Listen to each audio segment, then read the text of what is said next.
The Detroit Pistons have officially been eliminated from the NBA playoffs as they lose Game 6 at home to the New York Knicks 116-113. We're going to be talking exactly about why the Pistons lost this series, what they can do this offseason to help bolster this team, and exactly what their decision-making should be, because this is a really special group that has done a really special thing for the city of Detroit.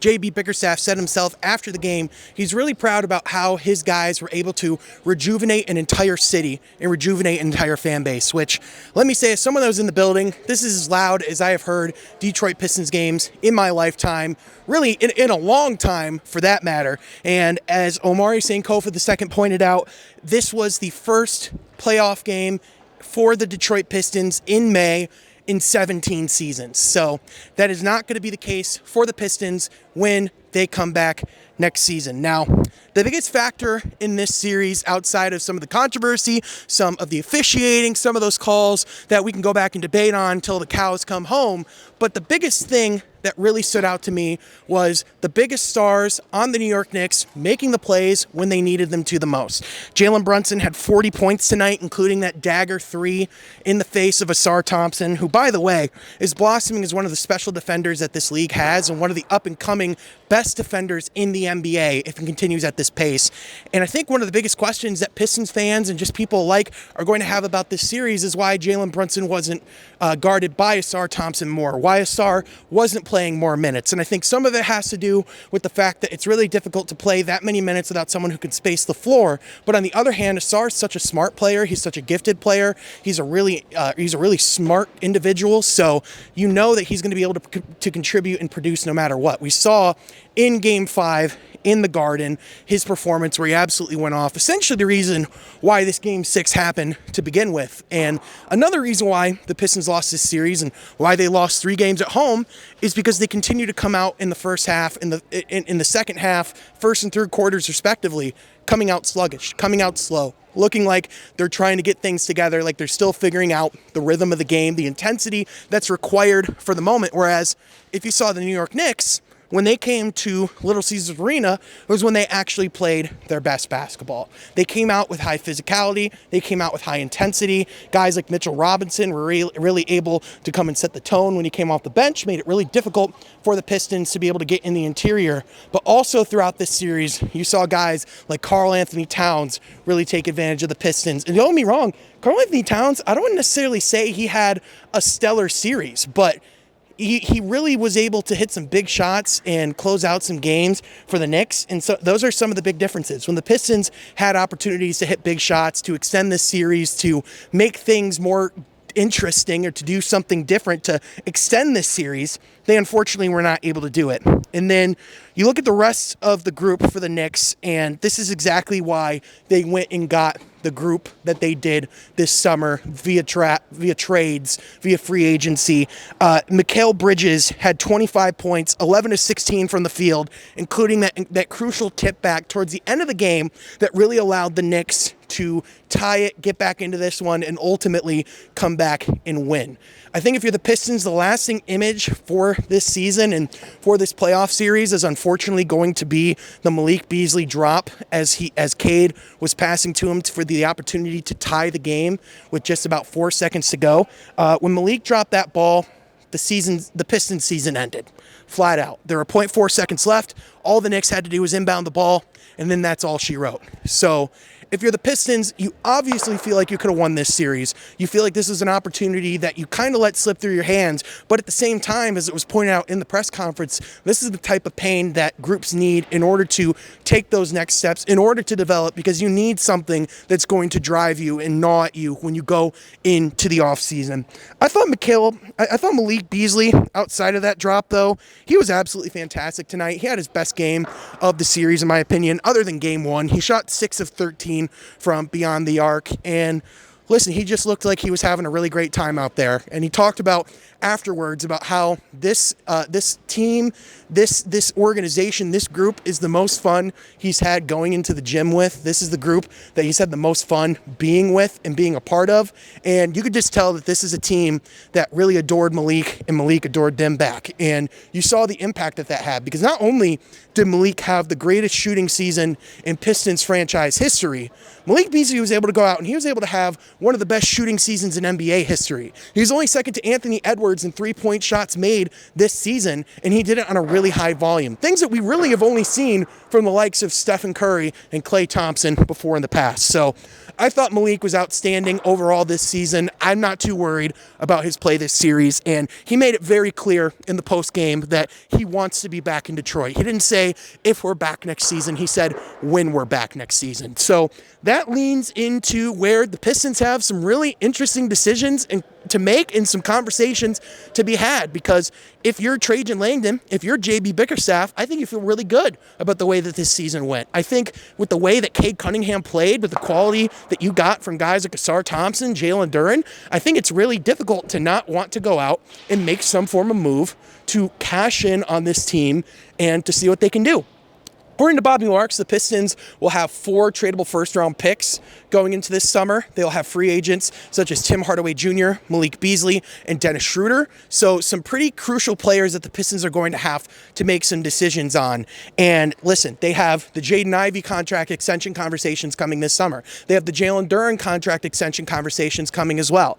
Next summer, you have Asar Thompson. So when you talk about the Pistons, they have $28 million in cap space. But when you talk about some of those players that you really want to lock down long term, that's something that can eat up very quickly if you don't pay too much attention to it. So the Pistons have a really interesting dilemma, because on one hand, you don't want the potential of stepping back or slipping back and ultimately squandering whatever it is that you built this season. You want to be able to go into next year and have a foundation that you can build off of.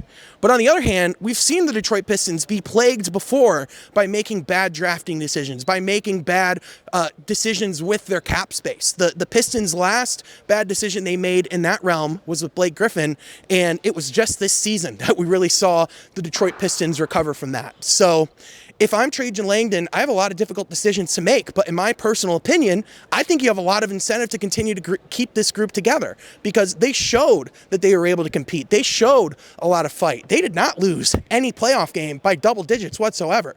Each and every one of them came down to the final seconds, to a couple of plays that if they go a different way, if the ball bounces a different way, let's say, I don't know, if a ref calls a foul on a shooting foul that's supposed to be a shooting foul, we could be talking about a completely different series. We could be talking about the Pistons going to the Garden and having a Game 7 because the Knicks forced a Game 7, instead of tonight having to go out and be the ones that had to go and do that themselves.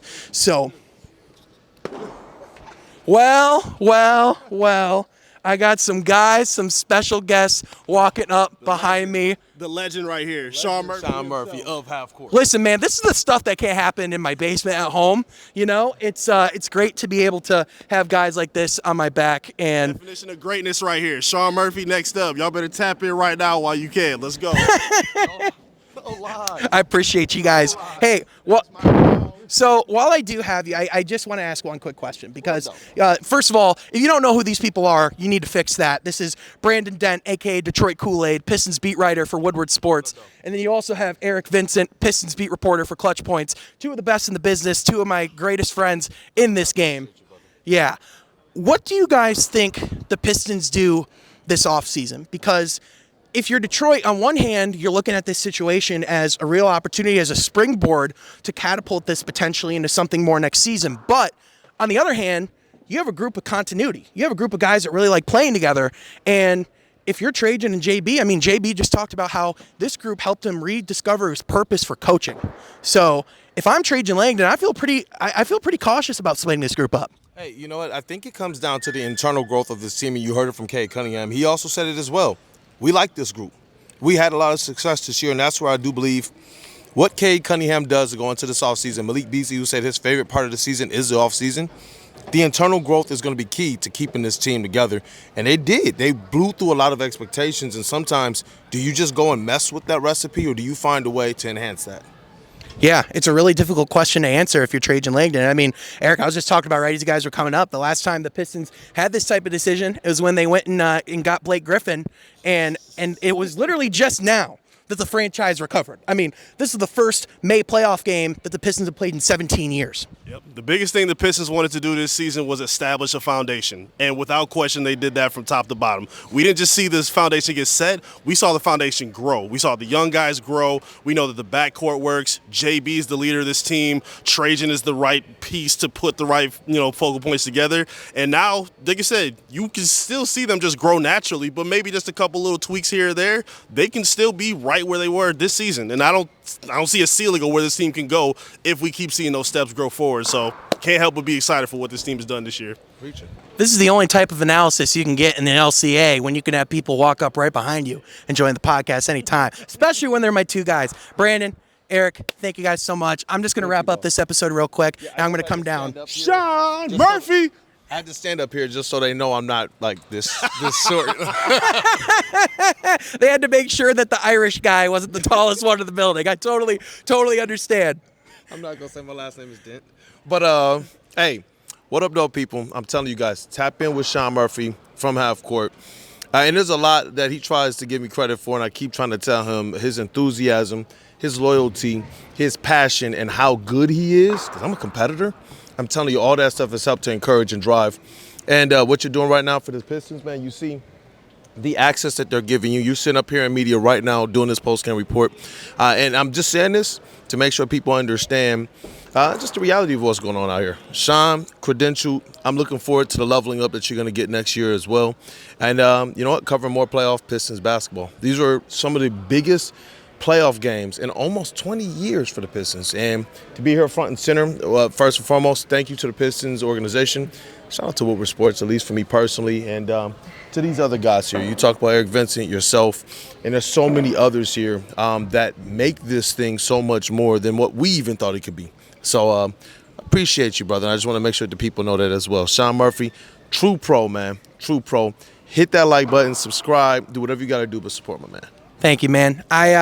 There's something that really caught my. Safe too. Hey, I will, man. I appreciate you. 3-hour trips out here for this stuff. Hey, we're sickos. That's what we do. No, but today there was a video that came across my timeline of a kid getting surprised by his dad with Pistons tickets. And the reason why that hit home for me was because 20 years ago, almost to the date, I was that kid. And now I am in Little Caesars Arena getting ready to wrap up my second season credentialed with the NBA and with the Detroit Pistons. And, you know, this it took a lot to get here. This season I lost both of my grandpas. I had to kind of go through and just really keep and invigorate that passion for the game and for creation. And if it wasn't for the community and for the amazing people that have been in my corner, like Brandon and Eric, as well as the people at home who are tuning in, that are subscribers, that are commenters, that are viewers of From Half Court, this would not be possible. And most importantly, this would not be possible without my family, without my mom, without my dad, without my grandparents, without my late grandpas in particular, without my brother, without my sister-in-law, without my friends. This would not be possible. So as I sit here tonight, as the Pistons season has come to an end, the only possible thing that comes to mind is gratitude and optimism. Optimism for the future of this city, optimism for the future of this organization, and optimism for the future of this channel. So with that, it is almost midnight. I got to get home. That's going to do it for today's episode. We're going to be doing a whole lot more coverage on the NBA playoffs, on the Pistons offseason. So be sure you're tapped in right here from Half Court, and be sure you're subscribed.